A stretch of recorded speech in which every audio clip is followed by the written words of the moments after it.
La primera pregunta es, ¿qué carajo es el Kodomo? Vale, con esto quiero arrancar. ¿Qué carajo es el Kodomo? Bien, lo que os decía, en el ámbito del manga y del anime se emplea para referirse a un público infantil.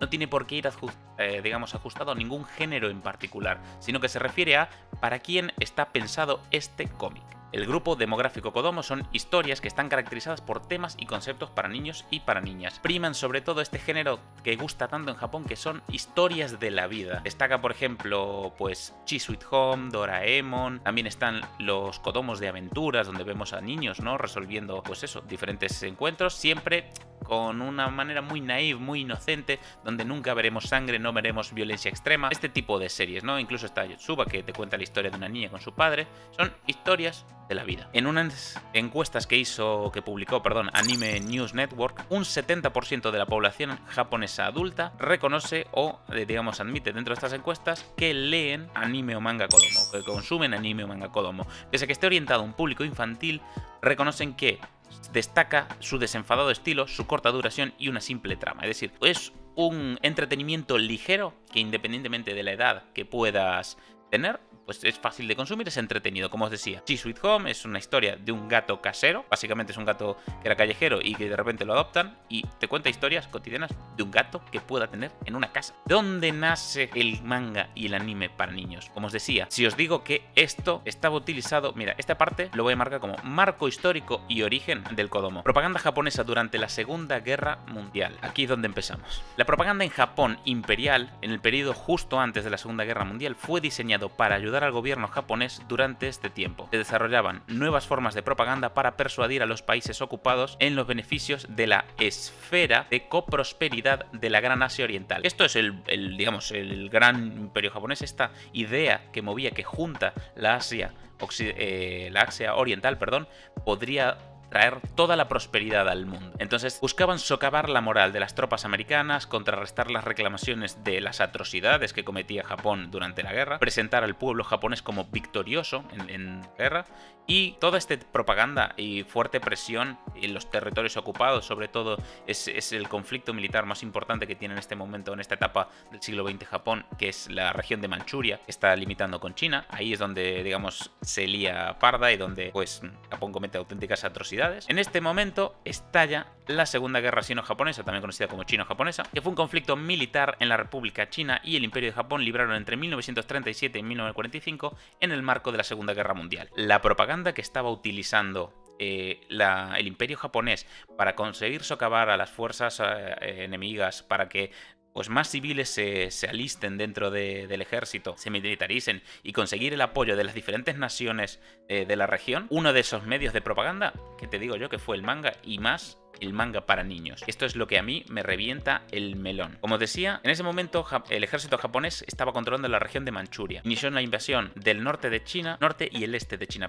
y China luchaba junto con el apoyo económico de la Unión Soviética y los Estados Unidos contra Japón, cuyo apoyo económico venía de la Alemania nazi. Después del ataque japonés a Pearl Harbor en el 41, la guerra se fundió en el gran conflicto de la Segunda Guerra Mundial como un frente importante que se conoce como la Guerra del Pacífico. Esto concluye con la rendición de Japón el 9 de septiembre del 45. Estos elementos, como os les decía, para la propaganda y para la socavación y para promover, ¿no?, la idea del imperio japonés, estaba el manga. Y fue utilizado el manga infantil para calar en la mente de los niños, un modelo de niño japonés perfecto. Pensad que si yo consigo calar en un niño en 1919 que tiene, pues, no sé, 8 o 10 años, para cuando estalló el conflicto, este niño ya era un chico entre 20 y tantos, 30 y tantos, que estaba completamente socavado y convencido para eso, luchar, ¿no?, en la guerra. Y esta frase describe muy bien lo que se intentaba conseguir con esta propaganda nacionalista infantil.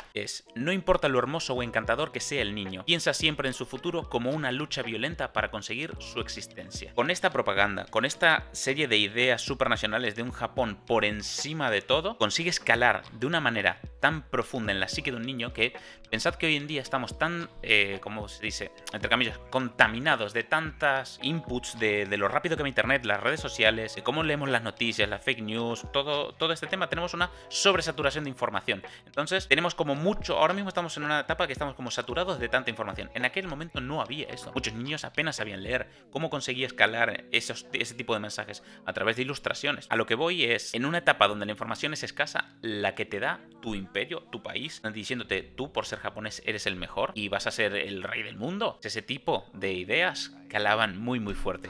Ahora voy a compartir una serie de portadas que tenía estas revistas pensadas para los niños japoneses y el modelo de niño militarizado, es donde estoy diciendo niño militarizado. Aquí tenemos una portada del año 1917 de la Shonen Sekai. En el momento Shonen sí que está pensado, es una expresión japonesa para referirse a jóvenes, pero por aquel entonces todo lo que englobaba ese concepto iba muy dirigido a niños de 10 años en adelante. Además se puede ver en el propio niño, aquí lo estáis viendo, lleva la bandera kamikaze de fondo, un traje de la marina japonesa y esta es la edición número 32 de la Shonen Sekai. Como se puede ver son imágenes como de joven muy dinámicas, también el uniforme, la militarización, el estilo, el corte de pelo, todo responde, ¿no?, a un modelo que buscaban para el joven niño japonés, siempre muy dinámico, muy competitivo. Cuestión: teníamos este tipo de publicaciones, revistas, pequeñas tiras cómicas que nos contaban cómo era el modelo que tenía que tener un niño, cómo tenía que ser el niño japonés perfecto, y aparece, digamos, ya la primera historia que viene a través de viñetas contándonos pues qué es todo lo que mola, digamos, todo lo que está guay de ser parte del ejército imperial, y es Norakuro. Norakuro es un personaje que vemos aquí, es este perro, que es un perro blanco y negro, y Norakuro hablaba de un perro blanco y negro inspirado en el gato Félix, esto lo reconoce el autor, y es una abreviatura de Nora Inu, que es perro perdido, y Kurokichi, que es nombre de perro que significa literalmente negra fortuna. Bien, Norakuro influyó fuertemente en Machiko Hasegawa, que era la autora de Sasae-san, es decir, Sasae-san fue la revolución de los cómics para mujeres y una de las antecesoras del shoujo, quien aprendió de su autor Shizu Tagawa, así como en Hiromu Arakawa, que es la autora de Full Metal Alchemist. Aquí tenemos toda una cadena de inspiraciones, ¿no?, de mangakas, de cómo esta obra afecta al siguiente, al siguiente, al siguiente. Estaba formado por una serie de historias sobre un torpe perro callejero que se unía al ejército imperial japonés para batallar contra los otros ejércitos de animales. Que ya os adelanto que los otros animales son cerdos y se refiere al ejército chino. Es decir, se utiliza la sátira para mostrarte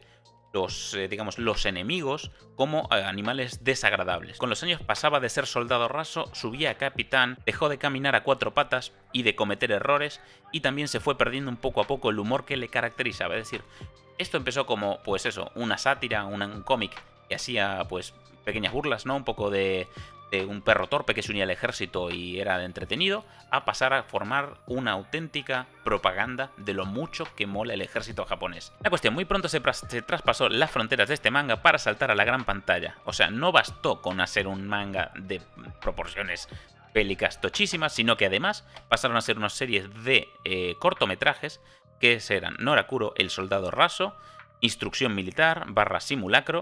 Ese era el título, ¿no?, del primer corto.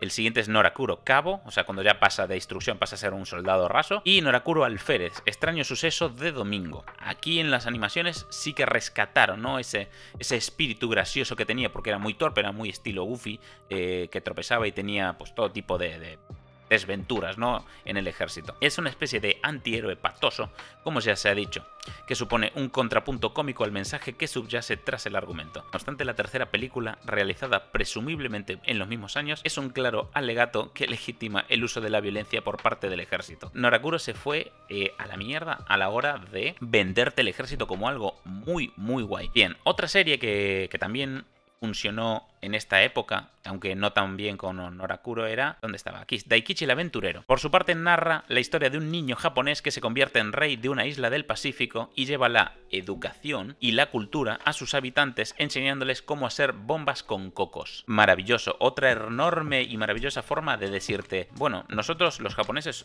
no somos los líderes aquí del Pacífico y te vamos a contar cómo va la milonga. Primero tienes que apoyarnos incondicionalmente y nosotros te llevaremos la cultura. ¿Nos recuerda un poco a la colonización de América? Bien, pues esa era la idea. La idea era conseguir por parte de Japón ser el líder de Asia Occidental y que la extensión del imperio japonés. Aquí tengo una captura de Daikichi. Este era un pequeño niño, efectivamente, que iba en nombre del gobierno japonés a colonizar islas. Ve cómo se está representando con los nativos del Pacífico, pues prácticamente como, bueno, aborígenes que no tenían vestimenta, van descalzos, van vestidos con paja, bueno, como las típicas, digamos, vestimentas culturales, ¿no? De la Polinesia, o en este caso de las islas del Pacífico. Aquí Daikichi, que es un aventurero, lleva la bandera de Japón, está cruzando una puerta shintoísta. Entonces aquí ya hay varios elementos: la religión, colonización, la defensa también un poco, si os fijáis, en contrapartida, ¿no? El color de la piel de Daikichi con respecto al nativo. Dentro de estas revistas que se lanzaban para niños y para niñas con la propaganda del típico niño japonés, también existían las de la típica niña japonesa con los cánones de belleza que debía tener. Y en este caso se apremiaba muchísimo la claridad.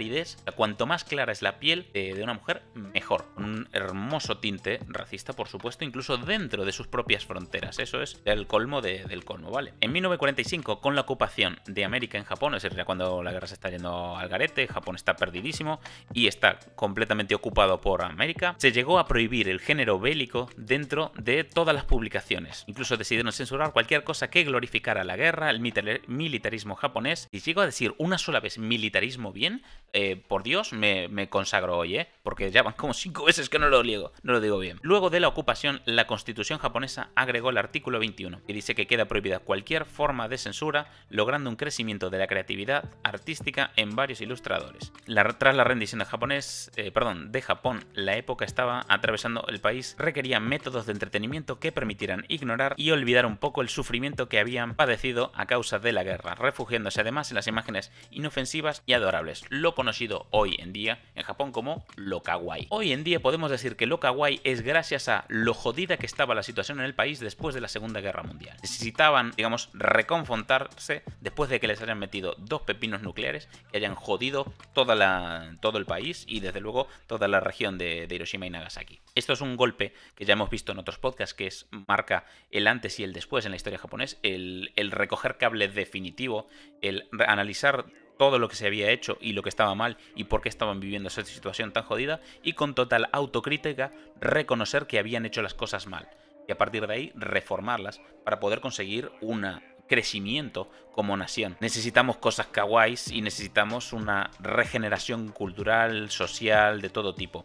En este momento ya lo hemos visto en otros podcasts, cómo a partir de aquí se revoluciona la narrativa, ya no solo del país, sino pues de todas las obras culturales. Y en este caso vuelve a entrar nuestro amado y querido Osamu Tezuka. Con la irrupción de Osamu Tezuka en la narrativa del manga y su Astro Boy, que revolucionó el género por completo e influyó de manera de narrar del manga que había hasta la fecha. Inspiró a creadores como Fujiko Fujio, quien en 1969 crea al actual embajador cultural de Japón. Y os diréis, ¿quién como que crea un embajador cultural?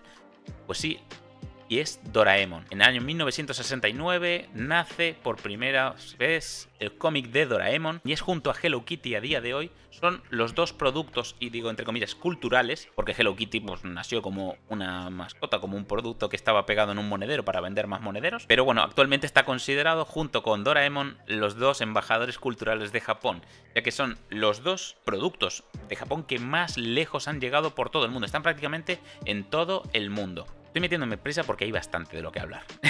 Como veis, recién estamos en el año 69 y donde Tezuka inspiró a la gente que inspiró al Kodomo actual, a las historias para niños que estamos viviendo a día de hoy. Estamos con Doraemon, que para quien no lo conozca, que raro me parecería, pero bueno, Doraemon es un robot del futuro con forma de gato cósmico azul, ¿vale? Ese es el concepto. Doraemon se centra en el gato robot cósmico azul que viene del futuro, amigo de Nobita. Nobita es un chico muy perdido entre los estudios, algo torpe con sus amigos, desafortunado, vago, holgazán y desgraciado. Esa es la descripción oficial de la sinopsis de Doraemon, y así se describe a Nobita, y ahora vemos por qué lo describen así. Bien, Doraemon nos cuenta la historia, sobre todo, de Nobita. Nobita es el protagonista de la serie, junto con Doraemon, que viene para ayudarle desde el futuro. Es el perfecto ejemplo de lo que no hay que hacer. Quiero que os quedéis con esto. Venimos del nacimiento del Kodomo como un tipo de canon donde el niño tiene que ser de una manera, pues Nobita es todo lo contrario. Te dicen, pues si en vez de adoctrinar ponemos malos ejemplos, un refuerzo positivo y negativo, igual conseguimos que los niños no salgan bien. Pues resulta que Nobita es el perfecto ejemplo de todo lo que un niño no debe hacer. Es un niño horrible, desobedece a sus padres, es vago, envidioso, caprichoso, mal amigo, todo fatal con Nobita. O sea, es un desastre de tío. Y siempre está quejándose, siempre está buscando la manera de escaquearse de las labores del hogar, de hacer, pues también, de ayudar a su madre, de hacer los deberes. Siempre es lo puto peor, ¿vale? Doraemon, tienes que poner a Nobita en cintura porque todo mal con Nobita. En las aventuras de Doraemon vemos cómo Nobita va aprendiendo a base de mal ejemplo, a base de abusar quizás de las ventajas del futuro que le da Doraemon. En muchos capítulos vemos cómo Nobita engaña a Doraemon para que le preste sus artilugios, para que use siempre en términos ultra egoístas. Siempre va a barrer para casa y como mucho va a intentar hacer las cosas con los demás, pero bien, o para presumir o para intentar quedar bien. Es la típica serie de historias de la vida que está muy arraigada en la cultura japonesa. La evolución del Kodomo hacia finales del siglo XX y del siglo XXI, ya después de Doraemon y todas las series que van surgiendo, bastante inspiradas en él o muy parecidas, donde hay un amigo mágico que te ayuda y que te enseña cómo ser guay, o aparte de las historias de la vida.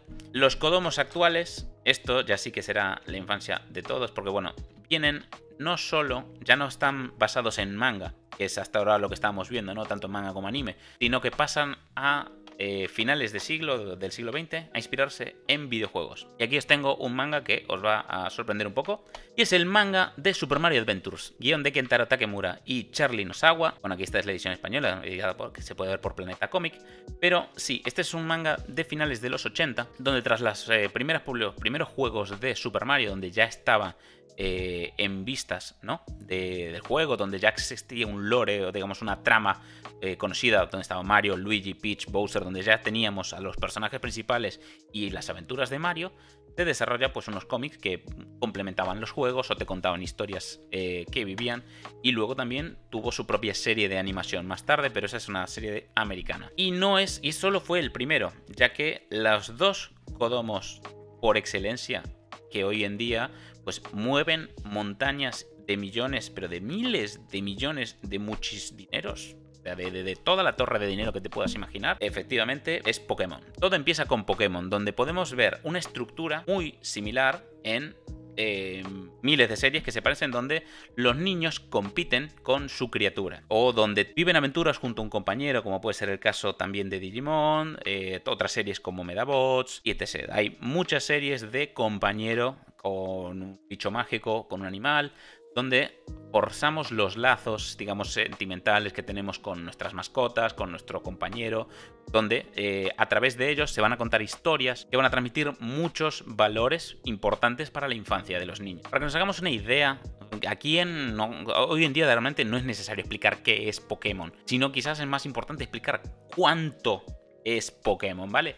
Pokémon empieza en el año 96 con un primer videojuego que lo peta. Es una franquicia de medios que originalmente nació como un videojuego RPG de plataforma portátil, pero debido a la popularidad ha logrado expandirse y romper absolutamente todos los medios. Cuando hay un éxito total, siempre trasciende y rompe su nicho. Nació en un videojuego. De videojuego, lo dicho, pasó a manga, pasó a anime, pasó a película, pasó a cultura, a icono de la cultura popular. Es decir, hoy en día cualquiera puede reconocer a Pikachu como icono de no solo de Japón, sino de toda la cultura, de todo lo que significa y también símbolo de una generación. En el año 2006 ya había alcanzado la enorme cantidad del primer Pokémon, las ventas del primer Pokémon. En 10 años ya habían alcanzado más de 340 millones de ejemplares. Esto es una salvajada, ¿vale? La Pokémon Company hizo que en 2015 Nintendo subiese sus acciones en bolsa más de un 40%.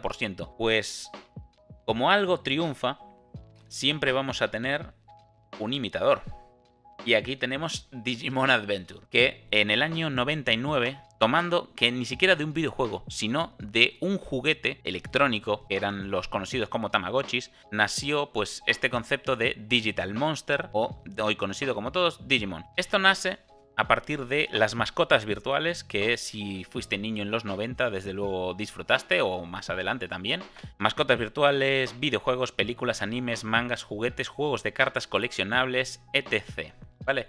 Como todo, una vez triunfa, rompe su nicho y crece. Digimon es una gran franquicia, no llega al nivel de que ha roto Pokémon. La saga nace en el 97 a partir de las mascotas virtuales conocidas como Digimon Virtual Pet, basada en la franquicia Tamagotchi, o sea, es la vuelta de tuerca de Tamagotchi. Sin embargo, su popularidad aumentó con la emisión en 1999 de la serie de anime Digimon Adventure y el lanzamiento del videojuego Digimon World para PlayStation 1. La saga Digimon ocupó, en una encuesta realizada en la TV Asahi en 2006, el puesto 54 entre los 100 mejores animes de la historia. Siempre después del segundo imitador que lo peta, llega el tercero. Y esta es una serie que en España no tuvo una gran fanbase, pero sí que en Latinoamérica lo petó, y era Medabots. Medabots quizás ya era como una versión muy destilada, descafeinada de Digimon y de Pokémon, donde también los protas combatían con su compañero, que en este caso era un robot, solo que, bueno, algunos de los robots tenían voluntad propia.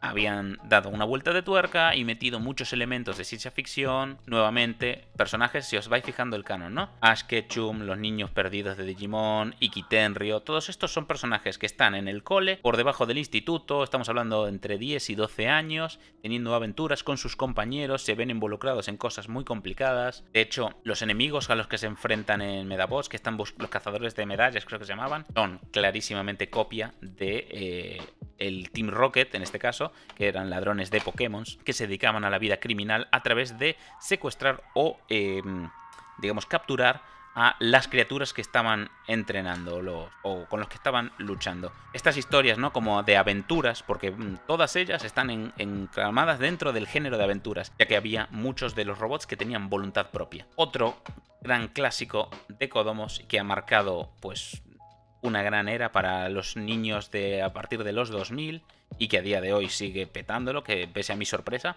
es Beyblade. Beyblade a día de hoy se siguen vendiendo las peonzas. Yo en la ciudad en la que vivo sigo viendo a los niños jugar en los parques con Beyblade después de, no sé si llevan más de 10 temporadas ya.